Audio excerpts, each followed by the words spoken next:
In this video, I'm going to give you a quick overview of Cartoon Animator 5.3's new multi-camera system. I'm going to show you how it differs from earlier versions of Cartoon Animator's camera system, and I'm going to run you through all the features and how you can use them in your animation projects.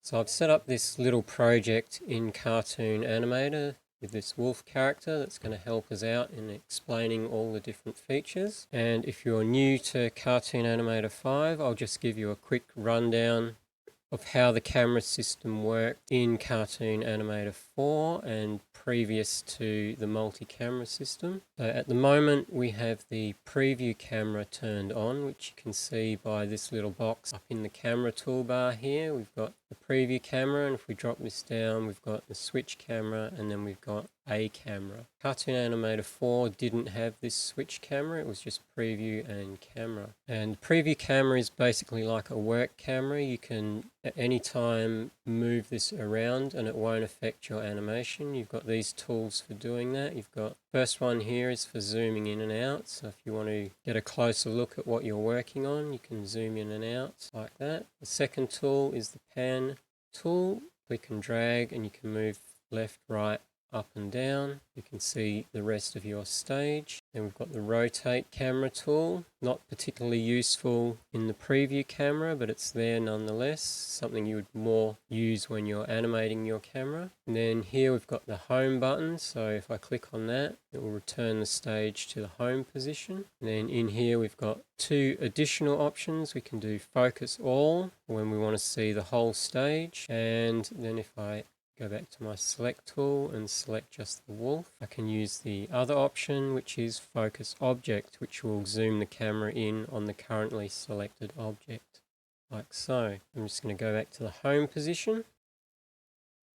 The other camera you have is the record camera, which is this one here on the drop down menu. We'll switch to that. You'll see with the record camera, the blue box now changes to red, and everything that the camera sees inside this red line is what is going to be exported from your animation when you render the animation out. You can see you've got this record button here indicating that you're in record mode, meaning that whenever you move the camera, you'll be creating a keyframes. At the moment, I'm on frame 0, and if I move the camera around, that will now become the keyframe for frame 0. So I then move the playhead over a bit and move the camera like so. A keyframe has been made on frame 84. Now if I move the playhead, you'll see the camera is going to pan across between those two frames. Now in the old Cartoon Animator 4, you would normally find these keyframes in the camera track on the timeline. So we'll go into the timeline and you would find the camera on the project track here by going into this menu, opening up the project track, cut the wolf's track down. You'll see we've got this button here, camera.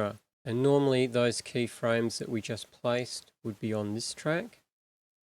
But you'll see if I open up this now, there's no keyframes here, and this is actually called the switcher track. The switcher track is what tells Cartoon Animator when to change to a different one of your cameras that you have set up if you've got multiple cameras. Find the actual track for this camera in Cartoon Animator 5.3 and above. We now have this new item here called camera. If I open that up, it's got our camera listed in there. If we had multiple cameras, you'll see all the different cameras listed under this heading. So if I put a tick in that, you'll see that track is now open. We've got camera here, and the transform track is the exact same track that you would have had in Cartoon Animator 4. We've got these two other buttons here for the camera called link and lens, which we'll look at later. As you can see, the keyframes that I just made, we've got that one in here, and then we've got one up here, and you can see if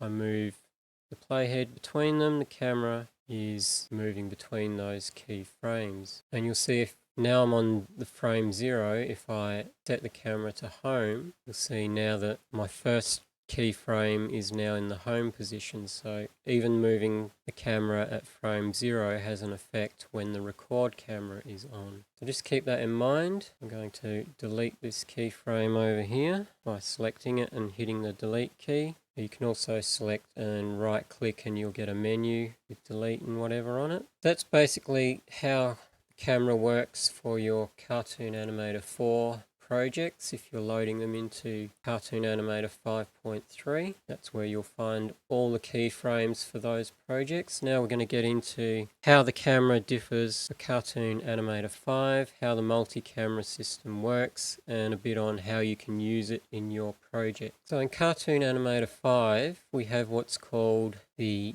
camera editor up here, and this is where you actually manage all the different cameras that you have. As you can see, we've got the preview camera. If I click on this, the stage area will change back to the preview camera. You can see it says preview up here. I click on the switch camera. You'll see this goes red and it's in record mode because you can create keyframes on the switcher track, and obviously those keyframes are keyframes to tell Cartoon Animator to switch to another camera. And then we've got the camera track that you see down here. If I click on that, we'll switch to that track. And one way you can help identify what camera you're looking at is by saving a thumbnail of that camera. So you've got this button down here called Capture Viewpoint Port Thumbnail, and that will capture whatever the camera is currently seeing in the viewpoint. So ideally you want to take that capture from frame 0. If I do capture viewport thumbnail, see now I get a nice image so that I know what that camera does. And you don't need to really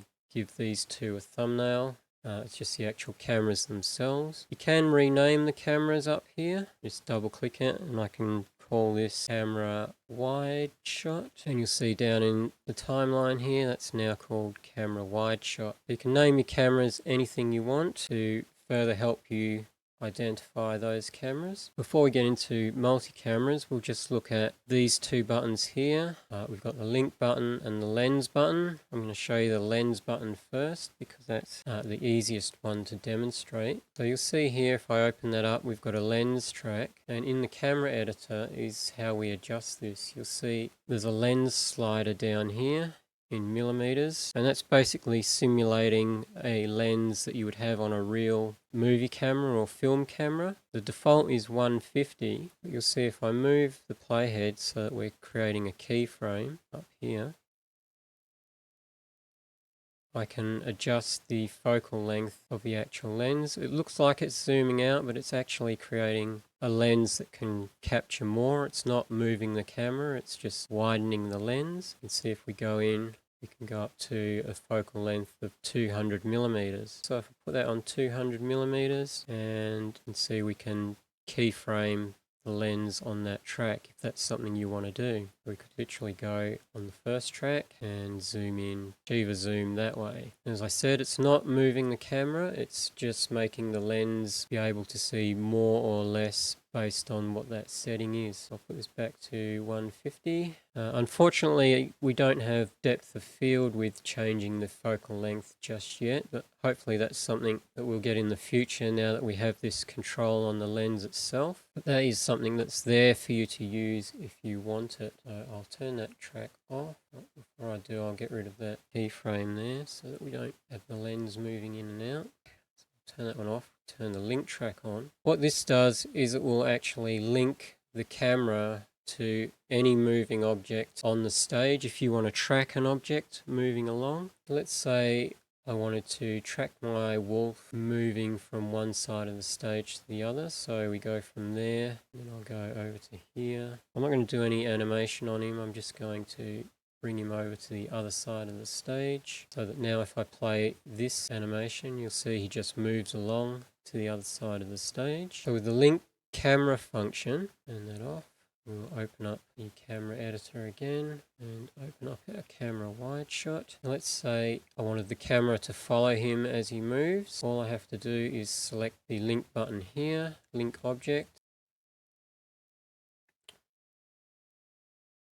click on my character, and that's linked to the character's hip. And you'll see now if I play the animation, the camera is going to follow him as he moves to the other side of the stage.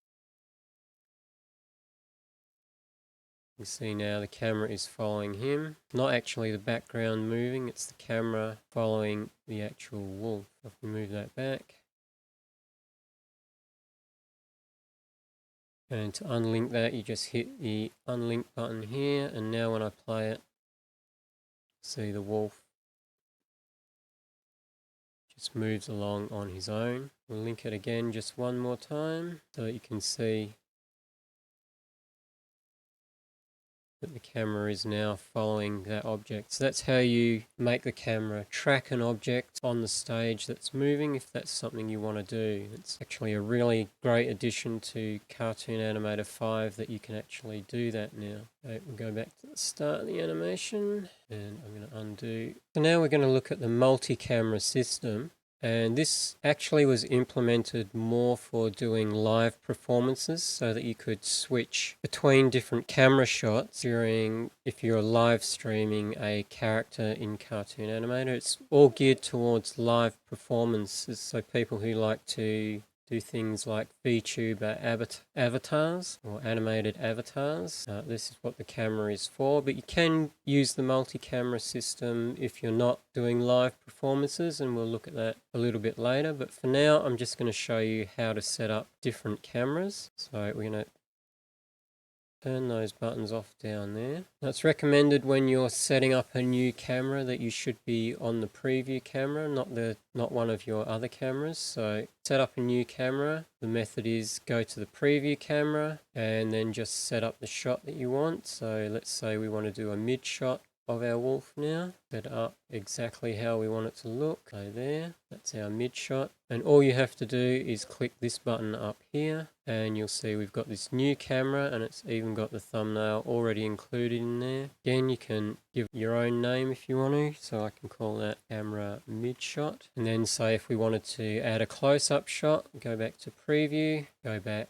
and do our extreme close-up on the wolf's face. Say that's where we wanted it to be. And we add camera. So we've got another camera now. I'll give it a name. I'm going to just call it camera close up.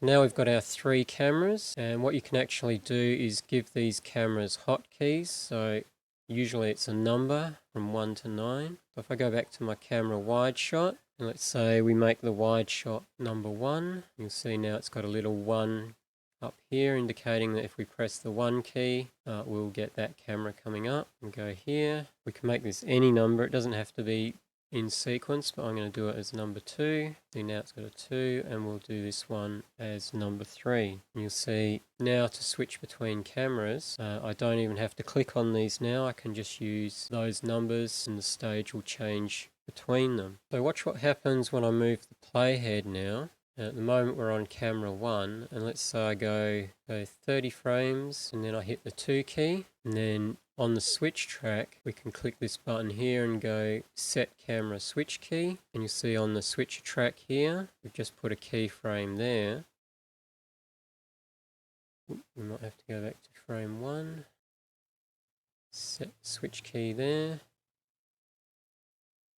You can see we set a switch key for camera 2, but you'll notice nothing is actually happening when I go between those 2 frames. And that's because we're on camera 2, and you can see up here, it's camera 2 is the mid-shot camera. If we want to see what this looks like, we need to be on the switch camera. You see now, I go on the switch camera and press play. It now switches to our new camera. And let's say if I wanted to go back, if I hit camera 1, I need to set camera switch key there, go back to the switch track, and you'll see now when we play it, switches in, switches out. That's how you use multiple cameras on the switch track. And it is a quick way of separating out the various cameras. You'll see all 3 of these cameras are now listed in here. So wide shot, mid shot and close up, we can bring them all on. And all of these can have their own separate keyframes. So there's a few ways you can use this. As I said, it's really geared towards live performance. we were live performing this character, we'd have the puppet stage open of our character, and we'd open up the puppet panel. See, in the puppet stage we've got our cameras already up here, and if we went into live puppet mode down here, we'd get the full camera on stage there, and we could do our different camera shots as much as we want in live puppet mode just by pressing the buttons. And obviously we'd have our different animations set up, and possibly this character will be connected up to face motion capture so it could speak and do those kinds of things, and that's how that works. Looking at this, you can see as I press the buttons, just easily allowing me to switch between cameras, and that's pretty much what the multi-camera system is geared towards. We'll get out of that and close the puppet stage. If you're using it just for your animations, there's a few ways you could use it. You could have it as a multi-camera system like I just showed you, where you've got all your different cameras set up. So you've got here, you just set up the different cameras that you want and switch between them in the switcher track of the timeline, like we've done here. So the loop on, we go press play, and obviously you've got to make sure you're on the switcher track when you press play so that you can see this stuff happening. Press play. And when you export this, you also have to make sure you have the switcher track be the camera track so that it exports what the switcher is seeing and not what one individual camera is seeing. And what it allows you to do is say easily change where you do your different camera positions. So I wanted to do this really fast close-up, and say we wanted to do stream close-up here, set camera switch there, and then we wanted to go back to this shot, set a camera switch key there in the switcher track, and now when we go to the switch track and play that, you can see it's very easy to switch the cameras around without having to mess around on one track and trying to get all the cameras to match the same shot. Another way we could use it, if I stop this, is instead of using the switcher track, I could get rid of all of that, delete all the keys out of the switcher track.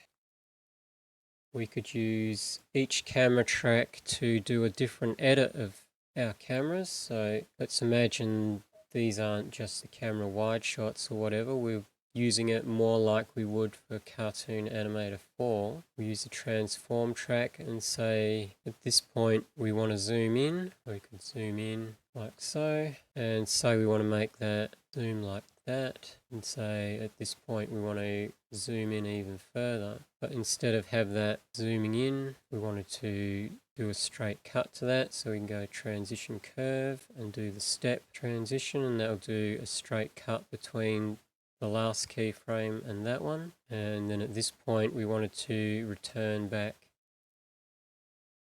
to this keyframe, so I'll copy that one, and over here I'll paste it. You can see if I go now switch to the wide shot camera and play this through,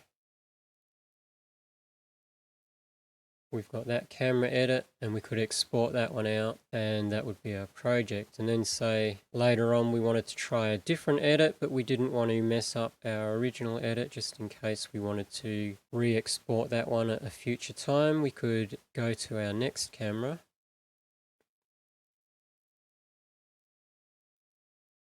turn this camera off, and on this camera we could now do a new edit. We want to make sure we're using the mid-shot camera up here. You can see nothing is happening on this track. Let's say on this track we just wanted to do a slow zoom in character's face, or maybe we just wanted this shot for somewhere else in the animation. We didn't want to have to set all this up just to get it. We can just put in a new camera and export this track, and we've got a new shot. As you can see, we've got that. If I switch back to my other camera, I've still got this version that we just made. I can easily add new shots without having to set up a whole new project just to get those shots. So maybe I wanted another shot on this track. If we change to the close-up track, you'll see there's nothing happening on the close-up track at the moment, but let's say we wanted that to go from there out to that. So now, if I wanted to, I can export that shot out and put it into my production. That's just another way you can use multiple cameras if you're not actually using them for live performance. You can use them to get a bunch of different cameras. And the last thing I'm just going to look at quickly to do with the camera system. This was part of the old camera system, but it's just something worth knowing about even if you don't use it a lot, and that's the difference between the perspective camera and the orthographic camera. Now the easiest way to demonstrate this is to go to this shot, and if I move the camera around while it's set to perspective, you'll see that we've got that nice parallax effect where you can see these trees are going behind the wolf as I move it across, and that's taking full advantage of the perspective system. So if we go to the 3D camera just to show you what that is, this 3D camera, if you haven't seen this before, it's just here so that you can see the distance on the Z plane between things. If I was to select this item here and then use the gizmo here to push it a lot further back, that would increase the perspective on that. So if I go out of here, and now if I move this around, you can see that 3D effect, parallax effect, is a lot more pronounced. But if I now switch this to an orthographic camera, like so, you notice that zoomed quite a way out, and now if I move this around, there's no parallax effect whatsoever.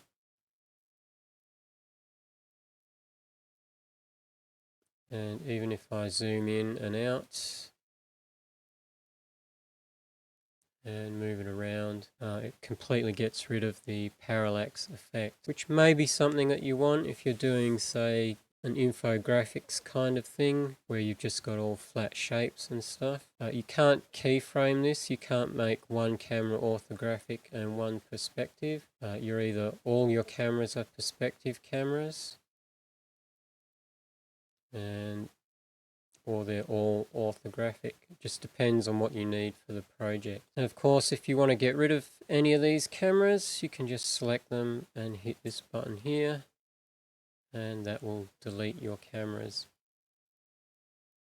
out of here. I'm not sure, I doubt you'll be able to delete the last camera. You have to at least have one camera. There you go, that's a look at the camera system. I hope that demonstration was clear and easy enough to follow, and I hope you have a better understanding of Cartoon Animator 5.3's new multi-camera system. And as always, if you are having any challenges with Cartoon Animator, just leave a comment below, let me know what you're having a problem with, and maybe it will be the subject of a future video. So until the next video, I'll see you later.